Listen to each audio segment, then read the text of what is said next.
Purgatorio di libingan ng mga patay.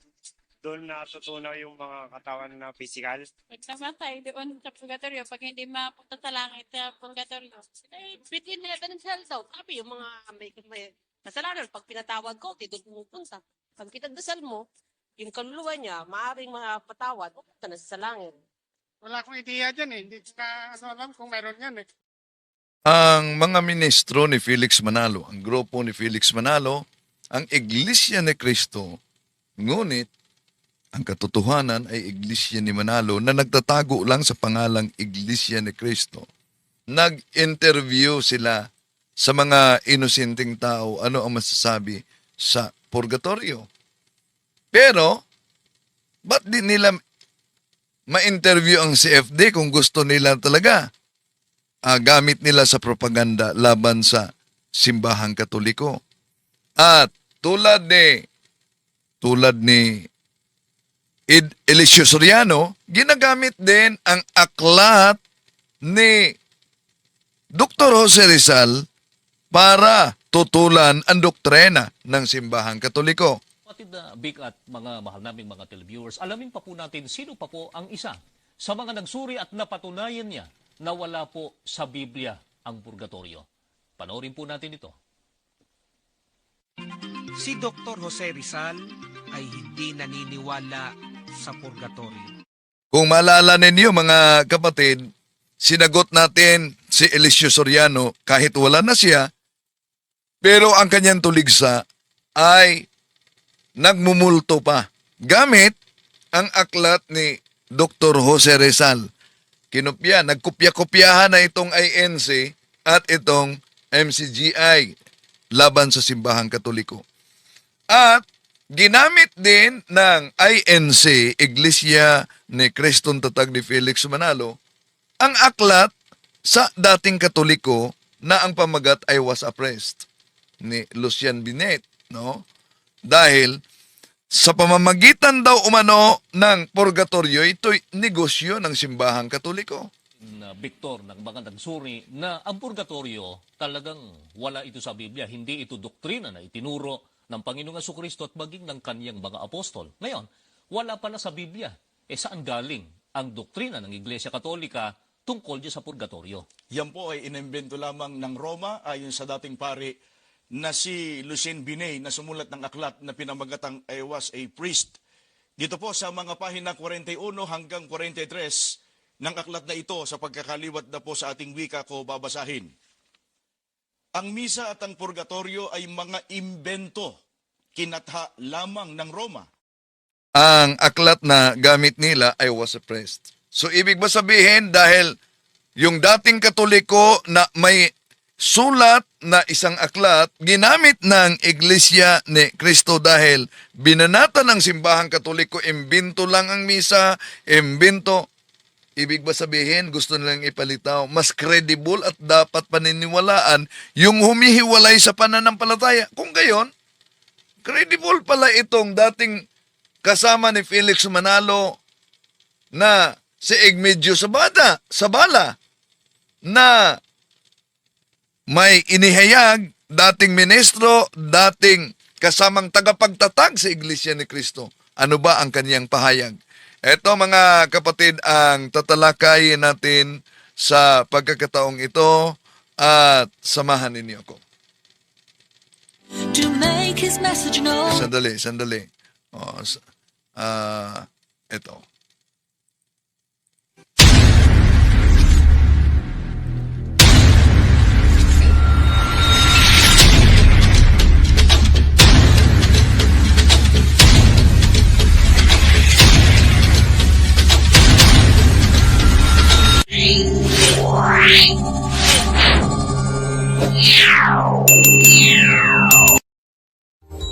Kumusta? Welcome. Itong inyong lingkod, Wendell Talibong muling makasama ninyo sa pagkakataong ito.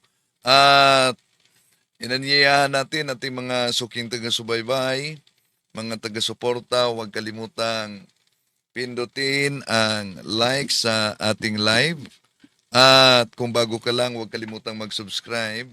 At pindutin ang bell button para updated kayo mag-comment at i-share ninyo. At maaari kayong makasuporta din sa ating channel sa pamamagitan ng super chat, oh, habang naka-live. So, ito ang tatalakayin natin at ako ay inatasan ngayon sa punto por punto, mga kapatid, no? Ah, ang tabayanan ninyo, parang di pa yata sila nagsimula ngayon, ha? No? Ako ang inatasan ng punto por punto para magtalakay kaugnay dito. So, bago dyan, habang hindi pa nagsimula ang sa punto por punto, no?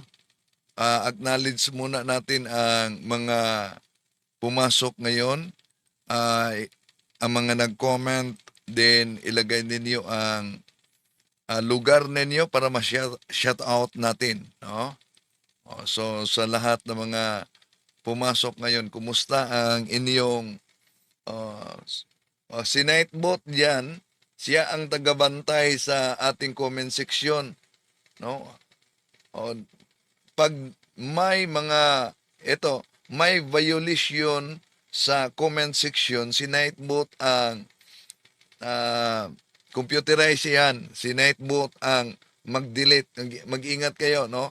Yung maglagay ng mga may delete na agad don't forget to like si Nightbot. Mag-warning pa yan si Nightbot. There's more where that came from. Stop spamming. Yun. Bawal sa YouTube yung mga yun. Sabi ni may warning siya. So i-stop yan. I-delete kayo ni Nightbot, no? So lagay lang taga saan kayo, mag-comment lang kayo. Huwag niyo nang i-capitalize dahil ito si Nightbot nagbantayan, no? Siya ang bantay, ipan-delete niya lalo na yung mga messages na violation sa comment section. Computerize yan si Nightbot, no? Okay, si Gervin Lablado Bataban, shout out watching from San Juan, Santa Cruz, Laguna. Si Delphian Rabago, shout out sa Zamboanga City. St. Oscar Romero, 1980. Good evening. Ingat kayo ni Nightbot, si Nightbot, istriktong-istrikto yan. Si Mary Morelio for Cadelia, magandang gabi po sa iyo, Bro Windel, at sa member CFD watching from General Luna, Surigao del Norte. Si Alberto Realista, si Juni Aqueno, ang misa sa simbahang Katoliko ang siyang pinakamataas na antas ng panalangin. Yeah. Nasaan si Nightbot? Lalabas lang yan si Nightbot mamaya. Si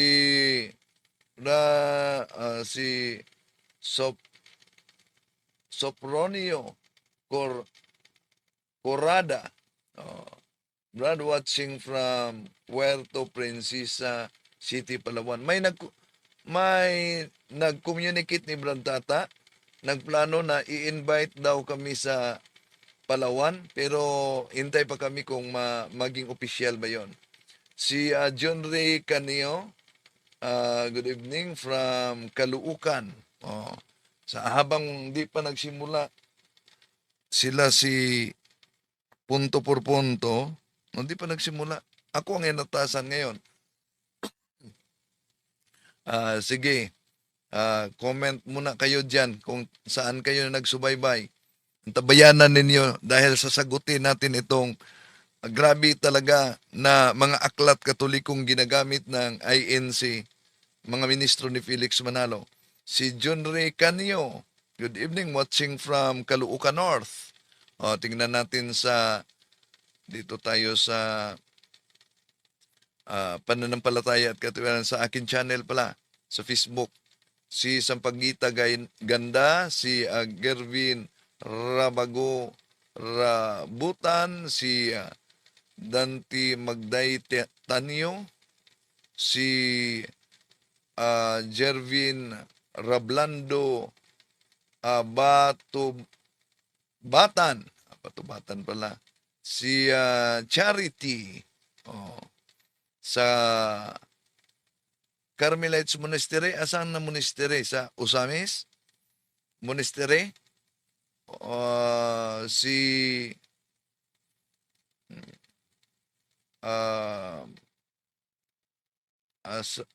sandali, ang dami na pala ng comment dito.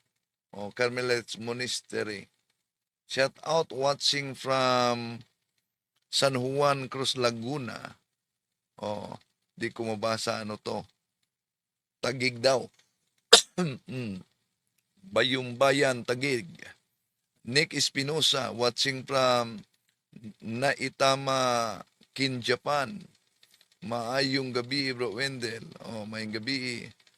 Bukbit de Los Santos sa Hong Kong. Bibing Libuan. Balikan natin ang pananampalataya at katwiran. So, it's nice to hear yan, Bro Wendell. I'm excited. No? Si Sopronio Corrada, John Ricanio, si Elizabeth de Los Santos sa Hong Kong, si Ricky Dingal diyan sa Butuan City. Uy, kumusta kayo dyan sa Butuan City? Siguro ating mga kapatid ngayon nasa sementeryo pa ngayon, no? Hanggang ngayon, di pa nakasimula ang punto por punto, Bakit kaya? Sige. Habang hindi pa sila nagsimula, ating tatalakayin unti-unti tong grabing banat nila. Nick, si Nick, Nick Espinosa, Saliti, Bobit de Los Santos, Hong Kong, si Iman Revilo, Clarin Reto, no? Hello, kumusta? Si Berina Lapis sa Bohol, si Edison Villamor. Meron na ring INC 1914 member ang dumulaw sa puntod ng kanilang mahal sa buhay. So, sa lahat ng mga sumusubaybay, welcome. And then, abang di pa naka-live ang punto por punto, mga kapatid. At tatalakayin natin ngayon itong banat ng INC sa pananampalatayang Katoliko. Una, bahagi sa kanilang propaganda, nag-interview sila nung mga inosente kung anong purgatorio. Kaya may na-interview sila na ang purgatorio daw, libingan daw ng mga patay. Na-interview nila yan sa INC. Wala sa Sandali. Ito, ang libingan ng mga patay. Purgatorio di libingan ng mga patay. Doon natutunaw yung mga katawan na physical. So, ang purgatorio, libingan daw ng mga patay. Doon natutunaw. So, kung doon natutunaw sa purgatorio ang katawang pisikal, ibig sabihin, ang tinutukoy niya ay sementeryo. Diba? Sapagkat yun ang libingan ng mga patay. Doon natutunaw ang katawang pisikal. Yung sinabi niya. Purgatorio di libingan ng mga patay. doon natutunaw yung mga katawan na physical. Pag namatay doon sa purgatorio, pag hindi mapunta sa langit sa purgatorio, between heaven and hell daw. Sabi yung mga may kasalanan, pag pinatawad ko, di doon pumupunta. Pag pinagdasal mo, yung kaluluwa niya, maaaring mapatawad, pupunta na sa langit. Wala akong ideya dyan eh. No, so walang ideya. So sunod mag-interview kayo, mga ANC, mas mabuti yung may idea, no? Kaugnay sa purgatorio. Sadya talaga nila yung mga inosente ang in-interview ng mga ministro ni Felix Manalo. Bahagi sa kanilang propaganda laban sa simbahang Katoliko. Bakit? Una, ano ba ang purgatorio? Pakinggan natin ang mga ministro ni Felix Manalo gamit mismo ang mga aklat Katoliko, itong katisismo. Kapatid na Victor, ayon sa paliwanag ng pari sa Iglesia Katolika, ano daw ba yung purgatorio? Sasagutin po tayo ng kanilang aklat. Ito po ang katisismo nila. Ang sumulat nito ay si Luis de Amisquita sa pahina 26. Ganito ang kanilang sinasabi. At sa purgatorio, sino ang tatahanan kaya? Pagsasangagan, kumbaga sa ginto, sa mga kaluluwa ng Kristiyanong banal na nakapagsisiman at nakapagkumpisal man, datapat hindi pa nakapagkawas dito sa lupa ng buong kawas sa mga kasalanan nila. Ayon sa aklat na binasa natin, kapatid na Edgar, ang purgatorio daw ay sangagan ng mga kaluluwa. Bago dyan mga kapatid, napansin nyo ba ang deliberation sa ministro ni Felix Manalo? Una, gamit nila itong aklat katisismo na ang may akda ay si Father Luis de Amisquita, mga kapatid. Ano ang sabi ng ministro ni Felix Manalo? Asandang pahina, mabasa yung binasa niya. Pakinggan ninyo ha. Kapatid na Victor, ayon sa paliwanag ng pari sa Iglesia Katolika, ano Si Victor Sandoval. Pakinggan niyo. Anong pahina sa aklat ang tinutukoy niya? daw ba yung purgatorio? Sasagutin po tayo ng kanilang aklat. Ito po ang katisismo nila. Yan, katisismo. Ito ang katisismo na ginagamit niya. So pansinin ninyo mga kapatid. Anong pahina ang tinutukoy niya? Ang sumulat nito ay si Luis de Amisquita sa pahina 26. So ang nagsulat ay si Father Luis. Ito. Amisquita. Pahina 26 daw. Pahina 26. Ganito ang kanilang sinasabi. At sa Pahina 26. Ba't ang pinakita? Pahina 21. At tiningnan ko dito sa katisismo pahina 21, yung binasa niya ay wala. Wala dito sa pahina 21. Tiningnan ko rin, yung pahina 26, wala din. Pero itong aklat na katisismo, sige, ipatuloy natin. purgatorio, sino ang tatahanan kaya? Pagsasangalan, kumbaga sa ginto, sa mga kaluluwa ng Kristiyanong banal na nakapagsisiman at nakapagkumpisal man, datapat hindi pa nakapagkawas dito sa lupa ng buong kawas sa mga kasalanan nila. Ayon sa aklat na binasa natin, kapatid na Edgar, ang purgatorio daw ay sangagan ng mga kaluluwa ng mga sinasabi nilang mga Kristiyanong banal. At ang mga nandun daw, yung kahit nakapagsisi, kahit nakapagkumpisal sa kanilang kasalanan, sabi nung pare, hindi nakapagkakawas ng kanilang kasalanan. Medyo Yung tinutukoy sa pare na hindi anong sabi niya mga kapatid? sabi nung pare, hindi nakapagkakawas ng kanilang kasalanan. Medyo Bakit? Dahil alam natin na sa bawat kasalanan na ginawa dapat pagsisihan, pero bawat kasalanan meron niyang tinatawag na temporal punishment. Ano ba yung temporal punishment? Yun ang tatalakayin natin mga kapatid. Dahil para sa kanila, una, ang maling aral ng INC, pag ang tao ay mamatay, patay din ang kaluluwa kasi. Kung tingnan natin ang sa Biblia, si Propeta David nagkumpisal kay Propeta Nathan sa kanyang kasalanan. Pinatawad siya ni Propeta Nathan sa ngalan ng Panginoon, pero may temporal punishment. Ano yung temporal punishment?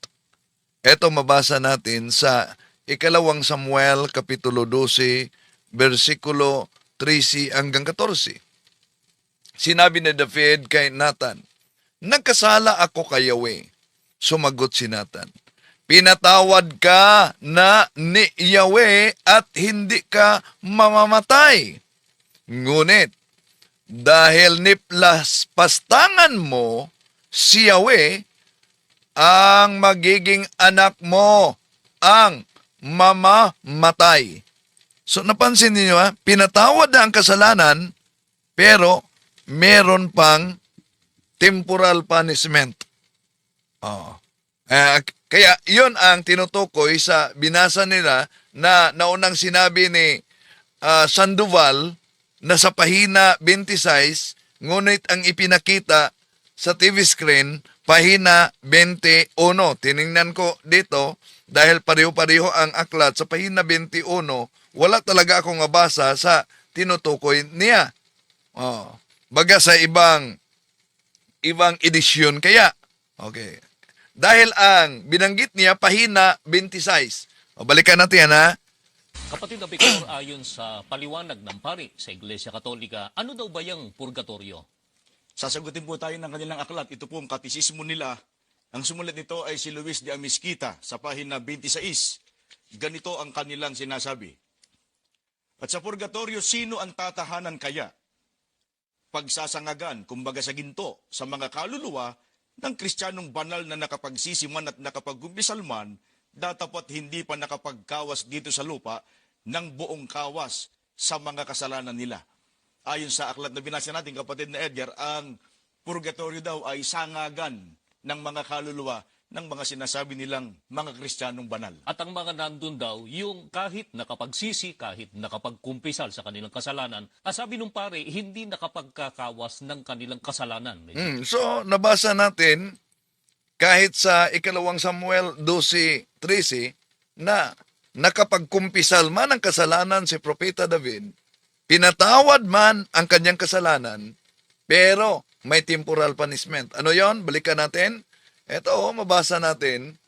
Sinabi ni David kay Nathan, "Nagkasala ako kay Yahweh." Sumagot si Nathan, "Pinatawad ka na ni Yahweh at hindi ka mamamatay. Ngunit, dahil nilapastangan mo si Yahweh, ang magiging anak mo ang mamamatay." So dito pa lang mga kapatid, una, wala na. Butata na ang kanilang aral na direkta na lang sa Diyos, ba't lalapit pa kayo sa mga pare? Tulad sa nabasa natin, 2 Samuel 12:13-14, ba't di sinabi ni Propeta Nathan, direkta ka na lang sa Diyos? Ba't doon humingi ng kapatawaran si Propeta David at si Nathan mismo ang nagdeklarar, pinatawad ka na ni Yahweh. Ngunit, kahit pinatawad, ngunit, ang bata na ianak galing sa iyo ay mamamatay. Yun ang tinatawag na temporal punishment. Para maunawaan ninyo mga kapatid, halimbawa, nagmamaniho ako sa sasakyan. Pagkatapos, nabangga ko ang sasakyan ng aking kaibigan. So, pinatawad ako ng aking kaibigan. Bakit? Dahil kaibigan kami. Di ko naman sinadya na nabangga ang kaniyang sasakyan. Pero, kahit pinatawad niya ako, kailangan babayaran ko ang damage sa naturang sasakyan. Yun ang tinatawag na reparation to the damage. Di ba nila yan alam? Di ba common sense naman yan? Ganon din, batay sa nakita natin mga kapatid. Ngayon, ginamit nila ang aklat na ito. Pagkatapos, ang pananampalataya ng ating mga ninuno na James Cardinal Gibbons naman, ano ang ating mapakinggan sa kanila sa kanilang paggamit.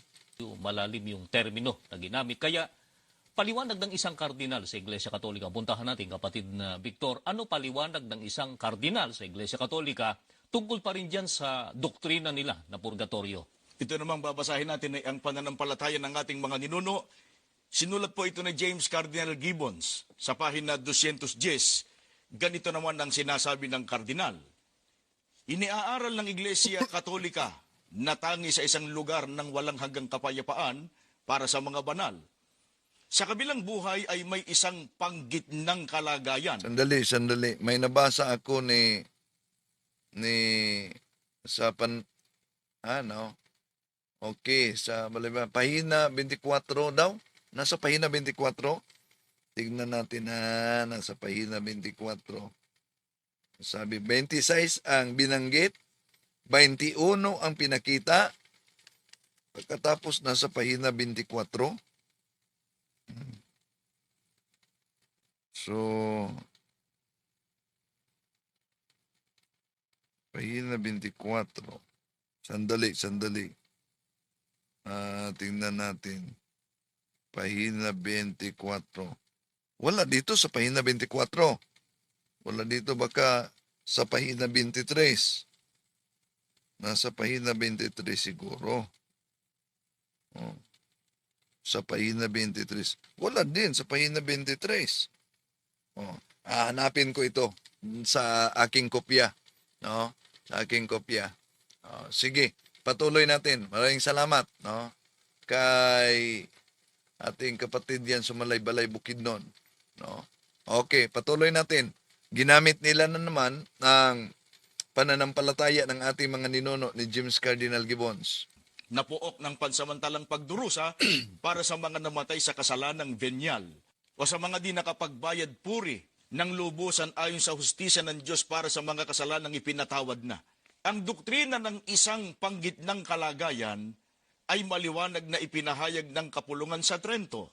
May isang purgatorio at ang mga kaluluwang napipigil doon ay natutulungan ng mga panalangin ng mga matapat, lalong-lalo na sa pamamagitan ng karapat-dapat na sakripisyo sa altar. Ayon dito, kapatid. Okay. Ipagpatuloy natin ito, mga kapatid, dahil nagsimula na ang punto por punto at ito ang topic kasi natatalakayin natin sa punto por punto, no? Ito ang topic at ako ang inatasan na magtalakay. So kaya antabayanan ninyo, mga kapatid. Okay. Sandali. Antabayanan ninyo. Okay. May pinadala pala dito meron ako nito Okay. So, ngayon, pasok muna tayo sa punto por punto dahil ako ang inatasan ngayon na magtalakay. So, nagsimula na ang punto por punto. Okay? Huwag kayong aalis. Paano sagutin itong mga aklat na ginagamit ng mga ministro at batay daw sa dating pare, I was a priest by Lucian Finet, mga kapatid. Sabi nila, inaamin ng dating pare ng Simbahang Katoliko na sandali, pa ako nakapasok, na isang negosyo ng Simbahang Katoliko ang